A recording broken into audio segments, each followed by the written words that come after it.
दोस्तों, आज की सबसे पहली और बड़ी खबर। झारखंड में जल्द शुरू होगी 1 लाख पदों की नियुक्ति प्रक्रिया। झारखंड की हेमंत सोरेन सरकार ने वर्ष 2021 को नियुक्ति वर्ष घोषित किया है। दावा किया जा रहा है कि 3 लाख नौकरियों के लिए जल्द ही नियुक्ति प्रक्रिया शुरू की जाएगी। इस बीच मुख्यमंत्री हेमंत सोरेन ने सभी नियमावली संशोधित करने का आदेश दिया है। मिली खबरों के अनुसार उन नियमावली को संशोधित करने की बात कही जा रही है जिससे संबंधित अधियाचना पहले भेजी जा चुकी थी। दोस्तों, गिरिडीह से बड़ी खबर सामने आ रही है। गिरिडीह में अटका में बैंक ऑफ इंडिया के ब्रांच में देर रात अचानक आग लग गई। इस भीषण आग लगी की घटना में बैंक में रखे कंप्यूटर के साथ ही इलेक्ट्रॉनिक उपकरण और कुछ कैश भी जलकर खाक हो गए। अभी तक नुकसान का आकलन नहीं हो सका है। आपको बता दें कि आग लगने की वजहों का पता लगाने में पुलिस की टीम लगी हुई है। झारखंड में लागू हुआ पेट्रोल और डीजल का नया रेट। सरकार ने पेट्रोल और डीजल की कीमतों में कटौती की घोषणा की है। पेट्रोल और डीजल पर उत्पाद शुल्क में कटौती का ऐलान किया गया है। डीजल में 10 रुपये प्रति लीटर जबकि पेट्रोल में 5 रुपये प्रति लीटर की कटौती की गई है। नए फैसले के बाद रांची में पेट्रोल 6 रुपये 15 पैसे और डीजल 12 रुपये 23 पैसे प्रति लीटर सस्ता हो गया है। इस कटौती के बाद गुरुवार को रांची में 1 लीटर पेट्रोल जहां 98 रुपये 5 पैसे, जी हाँ सुनिए 5 रुपये प्रति लीटर का दर से मिलेगा। वहीं 1 लीटर डीजल के लिए लोगों को अब 91.60 रुपये ही देने होंगे। झारखंड के विभिन्न थानों में पेंडिंग है 45,000 केस। दोस्तों, झारखंड के थानों में 45,000 मामले लंबित हैं। अनुसंधान लंबित होने के कारण ट्रायल नहीं हो पा रहा है। जिनका अनुसंधान पूरा हो गया है उनका ट्रायल लंबित है। ऐसी स्थिति में अधिक से अधिक कांड का निष्पादन और त्वरित अनुसंधान पूरा करने का निर्देश सीआईडी के एडीजी ने दिया है। एडीजी ने रेंज के डीआईजी से कहा है कि अनुसंधान में आ रही समस्याओं का समाधान करें। विकास करने के मामले में झारखंड को मिला तीसरा स्थान।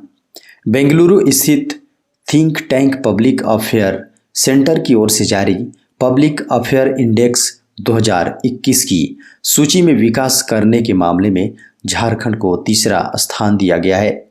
वहीं गवर्नेंस परफॉर्मेंस कैटेगरी में झारखंड को 18 बड़े राज्यों में 9वां स्थान मिला है। इस वर्ष राज्य सरकारों को विकास पॉलिसी मेकिंग, कोविड के दौरान किए गए राहत कार्यों पर मापा गया है। पब्लिक अफेयर सेंटर द्वारा प्रति वर्ष राज्य सरकारों के क्रियाकलापों को विभिन्न पैमानों पर मापते हुए एक लिस्ट जारी की जाती है जिसके आधार पर राज्यों की रैंकिंग की जाती है। इस वर्ष की रैंकिंग में राज्य सरकार के प्रदर्शन को विकास पॉलिसी मेकिंग और राज्य के संसाधनों के सस्टेनेबल इस्तेमाल के आधार पर तैयार किया गया है। प्रमोशन में एसटी/एससी के आरक्षण के मामले को लेकर कमेटी ने झारखंड सीएम हेमंत सोरेन को सौंपी रिपोर्ट। झारखंड में प्रत्येक स्तर के प्रोन्नति वाले पदों पर एससी और एसटी के कर्मचारियों का प्रतिनिधित्व निर्धारित कोटे से काफ़ी कम है। यह खुलासा एक रिपोर्ट में हुआ है।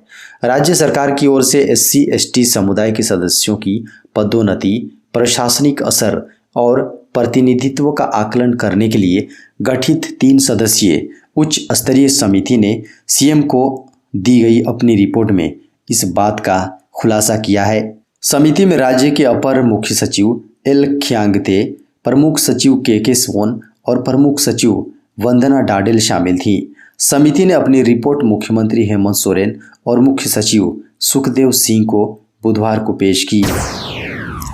दोस्तों, बड़ी खबर है। झारखंड में कोरोना के अब तक मिले 20 पॉजिटिव मरीज। झारखंड की राजधानी रांची में 16 कोरोना पॉजिटिव मरीज के साथ ही पूरे झारखंड में 20 पॉजिटिव मरीज पाए गए हैं। इसके साथ ही झारखंड में कुल 3,48,808 पॉजिटिव मामले हैं, 115 सक्रिय मामले हैं। वहीं जी हाँ, ठीक होने वालों की बात करें तो 3,43,555 ठीक हुए हैं। साथ ही 5,138 मौतें भी हुई हैं। अगले महीने से झारखंड में मिलेगा ग्रीन राशन कार्डधारियों को भी आयुष्मान भारत का लाभ। झारखंड सरकार की ग्रीन कार्ड योजना के तहत अभी तक राज्य से लगभग 13 लाख लोगों को जोड़ा जा चुका है, जिनमें से रांची जिले से 80,000 लाभुक। इन सभी को अगले महीने यानी दिसंबर तक आयुष्मान योजना के लाभ से जोड़ा जाएगा। अभी तक इन लाभुकों को आयुष्मान योजना का लाभ नहीं मिल पा रहा था, जबकि अन्य पीला व गुलाबी राशन कार्डधारियों को इस योजना का लाभ मिल रहा है, जिसमें 57 लाख परिवार शामिल हैं। जबकि हरा कार्डधारियों के जुड़ जाने के बाद इन सभी कार्ड के सदस्यों को 5 लाख तक के इलाज का लाभ मिल सकेगा। देश में पिछले 24 घंटों के दौरान मिले 12,885 नए कोरोना पॉजिटिव मामले। केंद्रीय स्वास्थ्य मंत्रालय द्वारा जारी किए गए गुरुवार यानी 4 नवंबर के आंकड़ों के अनुसार देश में बीते 24 घंटे में 12,885 नए कोविड-19 मामले सामने आए हैं। वहीं पिछले 24 घंटे में 461 लोगों की मौत हुई है। इस दौरान एक दिन में 15,054 लोग डिस्चार्ज हुए हैं। देश में कोरोना एक्टिव केसों की संख्या 1,48,579 है, जो 253 दिनों में सबसे कम है। वहीं कुल रिकवरी हुए लोगों की संख्या 3,37,12,794 है। वहीं कोरोना से हुए कुल मौतों का आंकड़ा 4,59,652 है। बैंक ऑफ इंडिया में ऑफिस असिस्टेंट और अन्य पदों पर निकली बम्पर भर्ती। बैंक ऑफ इंडिया ने ऑफिस असिस्टेंट और अन्य पदों पर आवेदन करने के लिए उम्मीदवारों से आवेदन आमंत्रित किए हैं। योग्य उम्मीदवार बैंक ऑफ इंडिया की आधिकारिक साइट bankofindia.co.in के माध्यम से ऑनलाइन आवेदन कर सकते हैं। बता दें कि पद के लिए आवेदन करने की आखिरी तारीख 15 नवंबर 2021 तक है। यह भर्ती अभियान संगठन में 12 पदों को भरेगा। चयनित उम्मीदवारों को अनुबंध के आधार पर नियुक्त किए जाएंगे। रसोई गैस सब्सिडी को लेकर केंद्र सरकार का नया प्लान। रसोई गैस सिलेंडर की सब्सिडी को लेकर बड़ी अपडेट सामने आ रही है। सरकार के एक आंतरिक मूल्यांकन में संकेत मिल रहा है कि एलपीजी सिलेंडर के लिए ग्राहकों को प्रति सिलेंडर 1,000 रुपये का भुगतान करना पड़ सकता है। हालांकि इस पर सरकार का क्या विचार है, यह अभी पूरी तरह स्पष्ट नहीं है। मीडिया की खबरों को माने तो सरकार ने सब्सिडी के मुद्दे पर कई बार चर्चा की है, लेकिन अभी तक कोई योजना नहीं बनाई गई है। मीडिया की खबरों के अनुसार सरकार के पास 2 विकल्प हैं। पहला, बिना सब्सिडी के सिलेंडर सप्लाई करें। दूसरा, कुछ ग्राहकों को सब्सिडी का लाभ दिए जाए। 5 नवंबर को मनाई जाएगी सोहराई पर्व। झारखंड में दीपावली के दूसरे दिन जनजातीय समुदाय सोहराई पर्व मनाएगा। रांची में सोहराई पर्व 5 नवंबर को मनाया जाएगा। इस दिन गाय बैल की पूजा की जाएगी, जबकि कई जगहों पर सोहराई यात्रा का आयोजन किया जाएगा। 6 नवंबर को बैल दौड़ाने की परंपरा भी निभाई जाएगी। दोस्तों, बड़ी खबर है, कोविड-19 का इलाज होगा आसान। कोरोना वायरस महामारी का इलाज अब और आसान होगा, क्योंकि ब्रिटेन सरकार ने मर्क फार्मा की मोलनुपिराविर टैबलेट को सशर्त मंजूरी दे दी है। इसी के साथ ब्रिटेन पहला देश बन गया है जिसने कोरोना के इलाज के लिए किसी दवा को मंजूरी दी है। बता दें कि यह जानकारी समाचार एजेंसी एएफ के हवाले से दी गई है। खबरों के अनुसार मर्क फार्मा मूल रूप से जर्मन कंपनी है।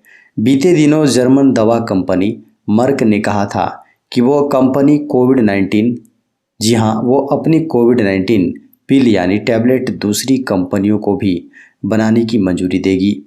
कंपनी के इस फैसले के बाद कंपनी के इस फैसले का सबसे ज़्यादा असर, जी हाँ, सबसे ज़्यादा फायदा उन गरीब देशों को होगा जो कि कोरोना वायरस के महंगे वैक्सीन खरीदने में सक्षम नहीं है। प्रधानमंत्री नरेंद्र मोदी ने नौशेरा में जवानों के साथ मनाई दिवाली। प्रधानमंत्री नरेंद्र मोदी ने सेना के साथ दिवाली मनाने की अपनी परंपरा को बरकरार रखते हुए गुरुवार को जम्मू कश्मीर के नौशेरा सेक्टर में जवानों से मुलाकात की। पीएम मोदी ने जवानों को संबोधित करते हुए कहा कि हमारे जवान भारत माँ के सुरक्षा कवच हैं। आप सभी के कारण से ही हमारे देश के लोग चैन की नींद सो पाते हैं और त्योहारों में खुशी का माहौल है। उन्होंने कांग्रेस पर निशाना साधते हुए कहा कि पहले सुरक्षा बलों के लिए रक्षा उपकरण खरीदने में सालों लग जाते थे। रक्षा क्षेत्र में आत्मनिर्भरता की प्रतिबद्धता ही पुराने तरीकों को बदलने का एकमात्र उपाय है। पीएम मोदी ने कहा कि रक्षा बजट का लगभग 65% खर्च देश के अंदर ही खरीद पर खर्च हो रहा है। व्हाट्सएप ने लॉन्च किए 3 नए फीचर्स। व्हाट्सएप पिछले कुछ दिनों में एक के बाद एक कई फीचर्स अपने यूजर्स को दे रहा है। इसी कड़ी में कंपनी ने ऐप में 3 नए फीचर जोड़ दिए हैं। इन 3 फीचर में से 2 मोबाइल के लिए जारी किए गए हैं, जबकि एक फीचर व्हाट्सएप वेब के लिए